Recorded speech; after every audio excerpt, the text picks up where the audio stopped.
I'm gonna begin. Obviously, you've been speaking about Martin Eden. As characters go, when you first got this screenplay and you read the script and you saw the character of Martin, you must have been so thrilled, because as an actor, this must just be a joy to get your teeth stuck into a role like this.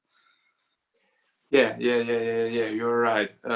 It was amore a prima vista. It was like love at the first gaze, love at first look. Because I didn't know the book before. I knew a lot about Jack London, but I didn't met the book before. So it was a wonderful meeting, you know, because I received the script before, and then I started reading the book almost simultaneously, I would say. And I really fell in love with this character. I fell in love with Jack London, with his attitude, with his energy, and I fell in love, of course, with Martin Eden. And yeah, reading the script, I remember myself thinking about, wow, what an arch that I can do with this movie. It's fantastic. Yeah, I was going to ask, because I know you're an actor, so it is your job to have to pretend, but was this character, because of the arc you mentioned with the character goes on, was it quite a hard role to play in unchronological order? Because I guess it's the nuances to the character as the story progresses, but I assume you shot out of sequence. It was like two part the movie. So we start with the first part, of course. The first part was his moment from the beginning till the moment where he reached the biggest success, I would say. When Martin said in the movie, "La strada è libera," the road is free now. No? So from the beginning till that point. So we divided in two parts, and that was already something very good for me, because I could concentrate myself on the first part. And then from that point when we saw him, I think that the first scene of the second part was the first scene of the second part that the audience saw in the movie. So this fight with masks and so we start from there. It was not okay. I would say the first part was not chronologically, but it was very important to divide the movie in this two part. That was really important. We had few months in between. We had like 3 months in between. Yeah. So what did you do in those few months? Was it quite hard because did you have to kind of keep your mind in the mindset of Martin Eden, or did you focus on other stuff? Both. Yeah. But yeah, because I thought it was I couldn't let the character go because it was in me. So I knew that I could not let him go as you can do at the end of a movie. No, because at the end of the movie you just close this fantastic door and you keep it in you. But at that time the door was open, but I tried not to look every time in the room. So it was like, and I had to lose a part of it, because I had to lose a part of that character and to find something else that was, but that this something else was also a part of that. It's a bit complicated, but it's not complicated. Sorry, just my English. No, it makes sense. Because I remember when I was watching it, I felt like I was watching a classic movie. I felt like I was watching a film that was made maybe 50 years ago. That is it had that feel to it of a real classic cinema.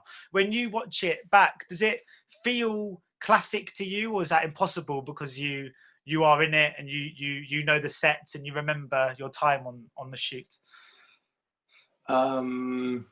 No, I will say I didn't have that feeling. It was, to watch it, it was like something epic. I don't know, like it was an epic to see it. It was a marvelous sensation, because I remember the first time that I watched it, and I even know that I knew that Pietro was using a lot of this old material to put in some moment of the movie. But the first time that I could see it on the big screen with that material in it, it was fantastic for me. But no, I didn't have the sensation because I didn't have the sensation. Yeah, just I could say that. But the character goes on this sort of journey of self-education, and I was wondering, in regards to yourself and cinema and your career, was it quite self-taught, your passion for cinema, or did you grow up in a family and with friends who ignited that passion for you? No, I would say half and half, because half of my family is working as actors or how do you say doppiatori, is dubber. Is it? Okay. Oh yeah, people do. Oh, they dub. Yeah, I know. The dub. Yeah, they dub. Yeah. You say dubber or no? I'm not sure actually. I'm not heard. It could be dubber. No, I think you don't have it. No. Dub artist, a voice artist. I'm not sure. Anyway, yeah, I know what you mean. Yeah. Okay. The translation in Italian for so 50-50. But my parents were fantastic with me, and it was just a struggle with myself that I had to convince myself to say to myself, okay, I want to study and I want to be an actor. That was more a struggle with me that for example, it was different than Martin Eden. He had a struggle outside, but not inside in a certain way. For me, was the opposite. I had a little struggle in me. But then I decided to trust myself, and I studied in the academy in Italy, in Rome. So I had 3 years there, and then I was lucky to start immediately after my study. Yeah, because I was wondering, I mean, I'm obviously an award, winning an award doesn't necessarily mean, a good performance doesn't need an award to prove it's a good performance. But you've obviously won awards for this. Is that quite a nice vindication for you? You said you had doubts about yourself, and I know awards aren't everything, but when you are getting acclaim like you have got for this role, does that help kind of make you think, maybe I am quite good at this? No, I think that if you start to think I'm quite good at it, you start like sitting on a sofa. So it's never good, I would say. So doubt, I think a good amount of doubts, it's healthy, I would say. So I always doubt my work, myself, and a lot of things. So I think in a certain way is healthy to do this, not too much. But of course, as you say, a prize is something very nice. Something very nice. And I remember that moment. I was very moved because I received this prize from the hand of one of the director which I work with, and I was very, very, very, very happy. Yeah, but because I mean, obviously, another thing the film shows is that success and fame can change people. How do you keep yourself grounded? Do you have to just, I guess, you just remember your roots, make sure you keep the same friends and stuff? What's your kind of, how do you? Because obviously, you've had some big success this last year. I'm just wondered how you control it. I put some stones in my pocket every day to stay grounded. That's a good idea. No, but you're right. This is a job that could drive you a bit crazy. I mean, it's important to be concentrated on your work, but also to be concentrated on your private life, and to have both, like in a good balance. I think it's very important. Yeah.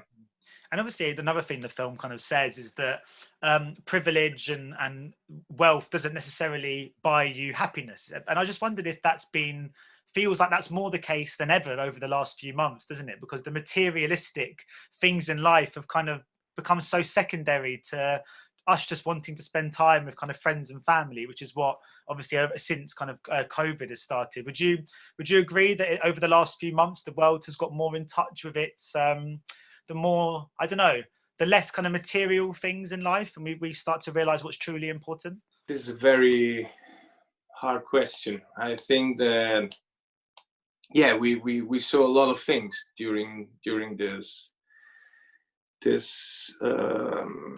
the last months. A lot of things that were very sad and things that were very powerful and good also. I feel that now there's a wonderful wave of very powerful wave of love, of being together. Like I think that now we have the eyes a bit more open on our world. I think that's maybe a little positive things of this moment. And during the last few months, of course, we've seen you in The Old Guard, which came out on Netflix quite right at the kind of start of this time. I just wondered how it was collaborating with Charlize Theron, because I just think she is one of the greatest actresses in the world, easily. Every time she's in something, I believe whatever she's doing. I think she's so wonderful. What was she like to work with on that project? Yeah, she really brings her magic, I would say so. She is really magic. No, it was a dream that comes true, because I was there and reading the script for my first audition, and I was thinking, oh my God, but really I'm gonna do these scenes with Charlize Theron, with the other actors? No, that's crazy. It cannot be possible. And then it happened, and I was very, very, very happy. It was a really powerful experience. We shot for like 4 or 5 months. That was very huge experience. Yeah. Is there kind of a plan to, not that you would ever need to necessarily make the move and make movies in America, but do you have ambitions to make films all over the world? Do you like to try your hand in, you know, Britain or France and all the different, Germany obviously, which is where you're based? Do you quite like the idea of trying loads of different movies everywhere you go? Yeah, the idea is fantastic, but I mean, I think you need to learn a lot of languages, and more you are growing older, and it's more every day more complicated. But for example, for America, for if it happens, I will be very, very happy. But it's not my first goal to. But I will be very happy if it happens. But I have to improve English. I have to, Oh, your English is pretty good. Thank you. I wanted to speak quickly as well just about Pietro, because it's a superb piece of filmmaking from him. He seems like he's got some great projects in his kind of future as well. What was he like to work with as a director, and how much did you learn from working with him? It was like sitting near to a poet.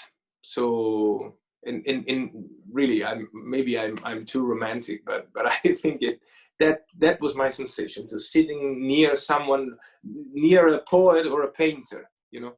So watching his job and being amazed of it, for me was there. He is really powerful. He has his own very strong poetry, and he really paint. I think he paint on film when he's taking the camera. He's painting on film, and I really love that. So what's next for you? Have you got any things any projects coming up that you're looking forward to, or things that you might have that you're working on? I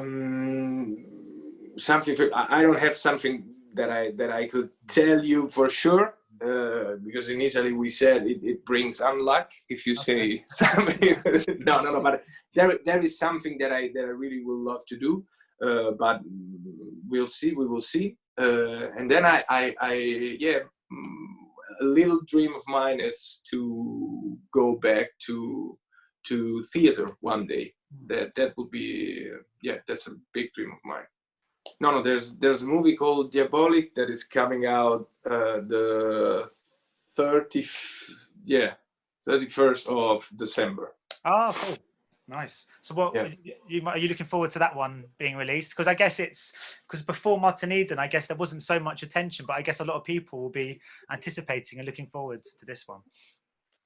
Yeah, maybe. But my final question before I go was just wondering if you've managed to, because obviously as someone in this industry who's very creative, I just wondered how you've stayed creative over the last few months. Have you been able to write anything or do anything, or have you taken some time just to kind of relax and take a bit of a break? I think we had a lot of time we had a big break, every one of us. And yeah, I just stay with my family here, and we had chance to be together. I think that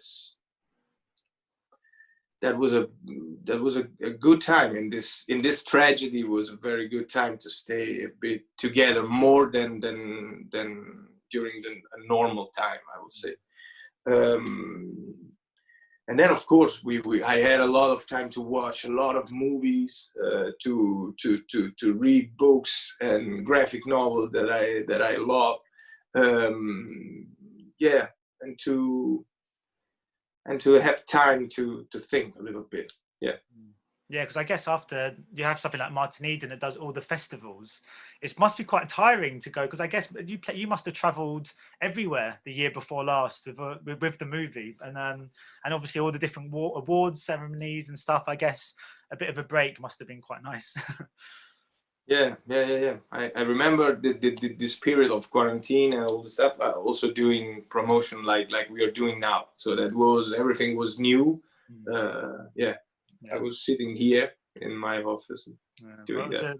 A deserved break, because I think that your work on the movie is just magical. It's a fantastic film. I can't wait for it to come out over here. The first thing I'm going to try and do is get my mum and dad to see it, because I think they're going to love it. Okay, thank you. It is brilliant, and best of luck with everything you have going forward, and the release of the movie in Italy just after Christmas. I hope it goes well for you. Thank you very much. Ladies and gentlemen, you're watching Hey You Guys! Hey You Guys, huh? Hey You Guys. Is that from the Goonies? It is indeed, yeah. Nice. Hey You